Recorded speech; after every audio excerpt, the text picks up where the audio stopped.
L'interview matinale, première partie. Mon invité Jean-Luc Boulin vient nous parler de la 4e édition de Vite en Vin à Montségur qui a lieu les 4 et 5 avril. Jean-Luc, bonjour. Bonjour.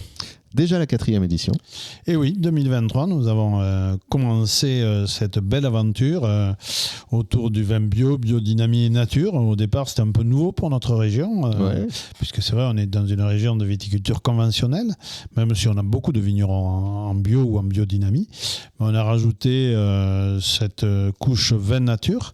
Et au bout de 4 éditions, je pense que localement, les locaux voient avec intérêt ce type de manifestation, autant parce qu'il y a une diversité, il y a des choses un peu nouvelles, et puis puisque ça permet aussi de parler d'autres méthodes de faire du vin.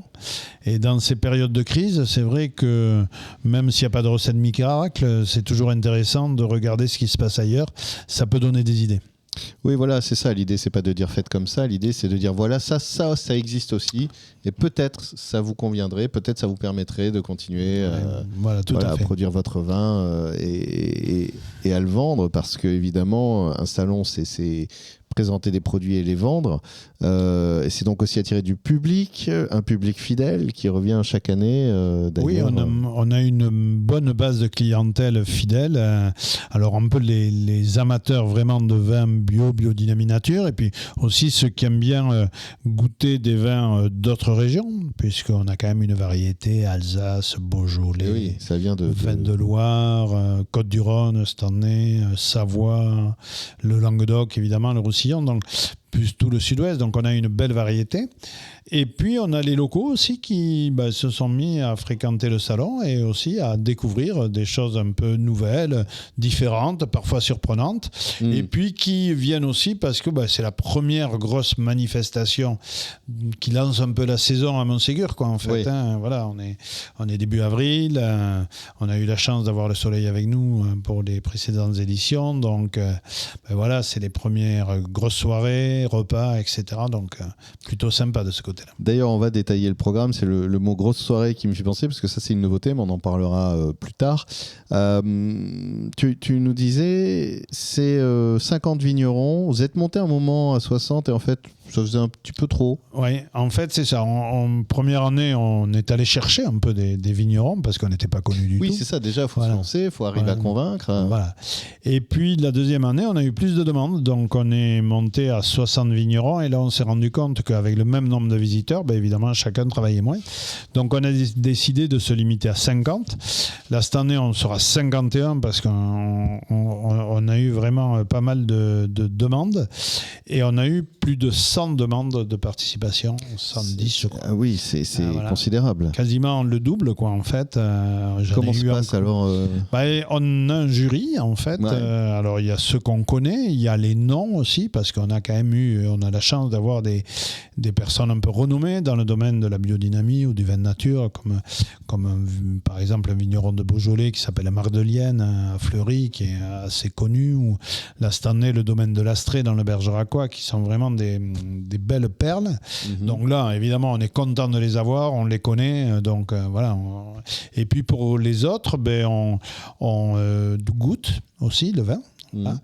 Et on essaie d'avoir aussi une variété, c'est-à-dire qu'on pourrait avoir 50 châteaux locaux puisqu'on a énormément de demandes locales, voilà. Oui. Mais on essaie d'avoir 25% de vignerons de Gironde et puis à peu près 25% du Grand Sud-Ouest et puis le reste 50% qui viennent d'autres régions de France. Oui, l'idée c'est vraiment d'exprimer la diversité du vin, voilà, et de proposer tout ce qui fait justement la richesse du vin, tout à fait, y compris en biodynamie, vin nature. Donc un succès qui confirme la légitimité et la proposition. C'est vrai, comme tu le disais, dans une région où le vin est a priori plutôt conventionnel, et finalement tout change et le public est là, de toute façon les clients sont là. Oui, c'est vrai. Alors après on a aussi des visiteurs qui viennent du Marmandais, du Bergeracois, de Bordeaux, même si c'est pas facile à faire venir les Bordelais jusqu'au bout de l'entre-deux-mer. Alors qu'en plus ils peuvent même prendre le train jusqu'à l'Aréole. Oui, je sais qu'il y a des navettes navettes qui vont après les amener à Montségur, c'est ça ? Voilà, c'est ça. Avec l'aide de la communauté de communes du Réolais en Sud-Gironde, on a une navette qui est à disposition et qui permet de relier Montségur directement depuis la gare, parce que c'est vrai que les urbains n'ont pas forcément de voiture. En même temps, en ce moment le diesel est un peu cher, mais en même temps, prendre les petites routes de l'entre-deux-mers jusqu'à Montségur depuis Bordeaux, c'est savoureux. Ah, c'est super. Mais il faut avoir une voiture. Et c'est vrai qu'on a beaucoup de trentenaires, amateurs de vin nature, qui, pour eux, on n'a pas de voiture, quoi, en fait. On se déplace en transport en commun.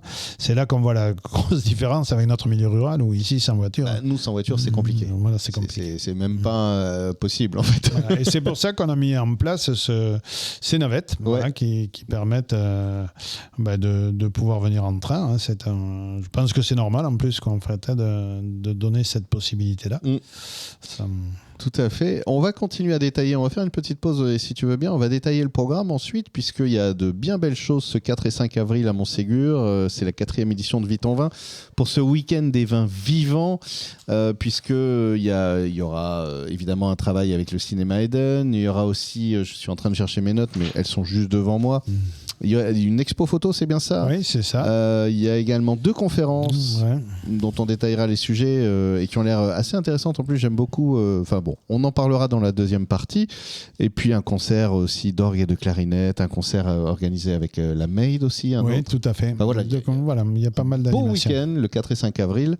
Juste si quelqu'un est en train de partir au travail et ne peut plus écouter cette interview, là, et qu'il a envie de réserver, comment il peut réserver ? Viteonvin.fr. Ouais.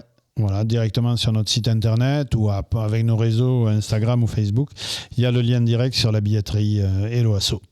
Super, Jean-Luc. Ce que je te propose, c'est qu'on fait une petite pause. On se retrouve donc pour parler plus en détail du programme.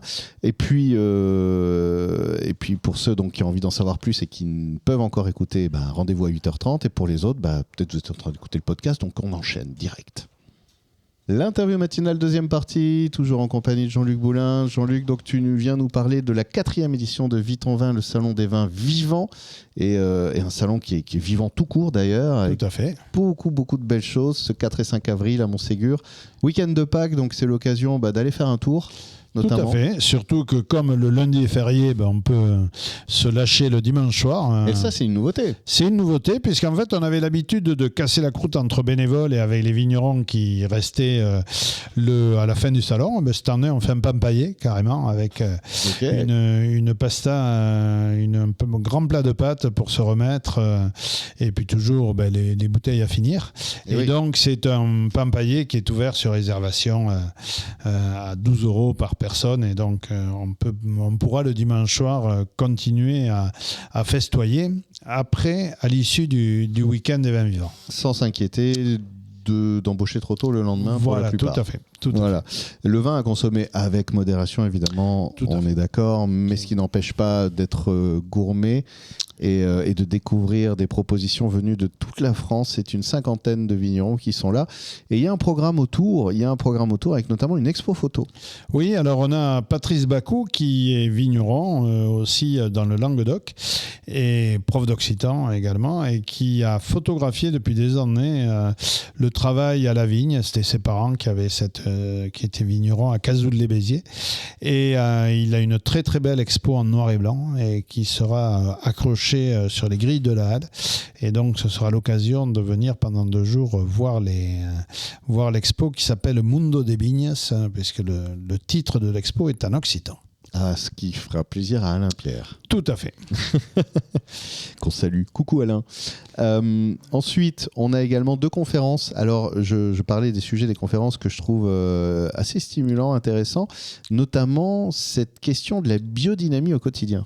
Oui, Alain Ferrand, qui nous vient de Saint-Pierre-de-Batte, qui est secrétaire de l'association Biodynamie d'Aquitaine, qui est également formateur, viendra expliquer comment, finalement, même dans son jardin, dans son potager, on peut utiliser des techniques de biodynamie, puisque la biodynamie, c'est le fait de respecter au maximum la nature, les cycles de la Lune, et de pouvoir soigner la terre plutôt que la plante. Et donc, comment on peut s'inspirer de cette technique plus que centenaire, puisque c'est dans les années 1930 que Steiner a inventé la biodynamie. Comment on peut s'inspirer de ça dans son potager au quotidien? Donc ce sera le samedi après-midi dans le hall du cinéma à Eden. Donc le samedi après-midi dans le cinéma, ça doit se réserver pour aller assister? Non, c'est libre, c'est gratuit, sans problème. Et puis le dimanche après-midi, on va parler de l'évolution de la consommation où on boit finalement moins de vin. Et ça, c'est un sujet... Ça, tout le monde s'en rend compte. Malheureusement, les viticulteurs locaux s'en rendent pas mal compte.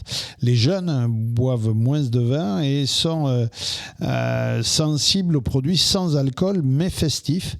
Alors, comment on peut imaginer de faire du sans-alcool, mais à partir de la vigne aussi, du raisin? Oui.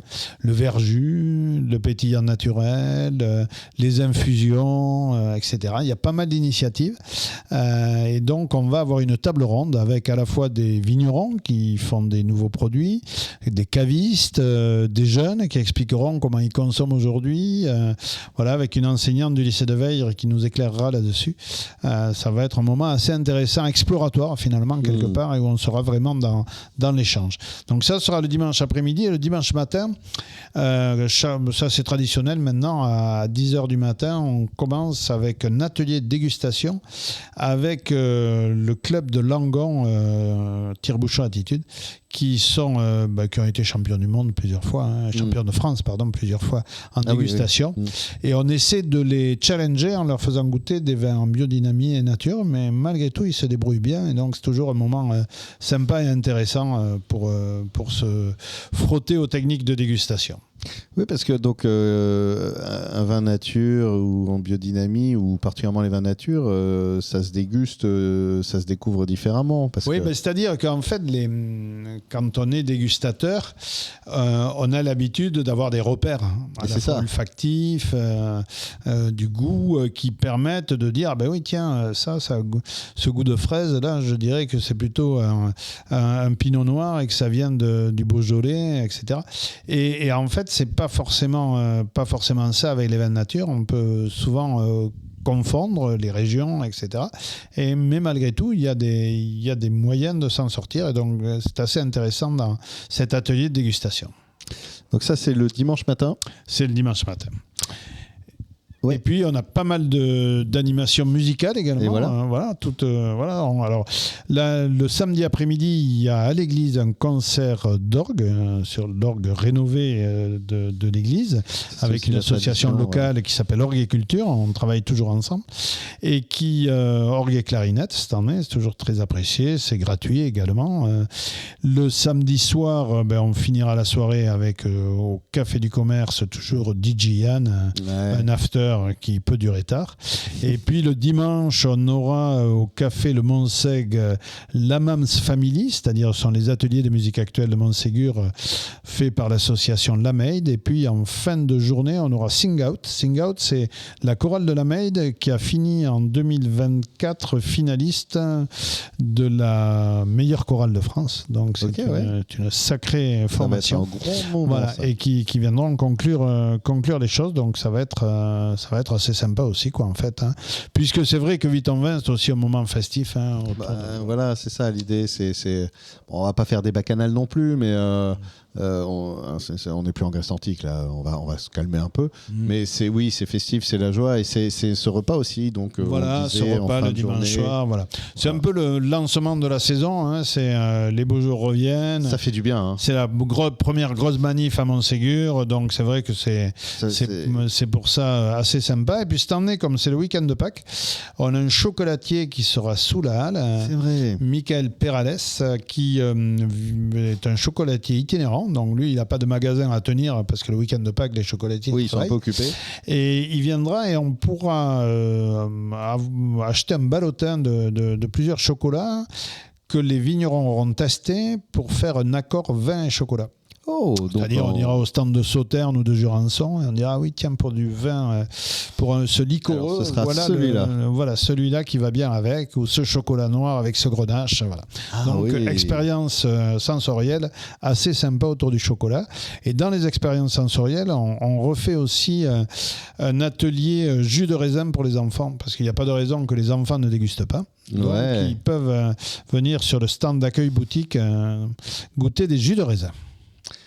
Jean-Luc, merci beaucoup pour tout ce beau programme. Oui, ça va être une belle édition sympa, et donc on vous invite à venir nombreux à Montségur, à profiter des banquets vignerons dans les restaurants qui font des menus dédiés pour ce week-end, et à profiter de la découverte de 50 vignerons de toute la France. Et vous pouvez réserver si vous souhaitez un petit peu vous y prendre en amont sur vitonvin.fr. Voilà, on a la billetterie en ligne pour réserver en amont.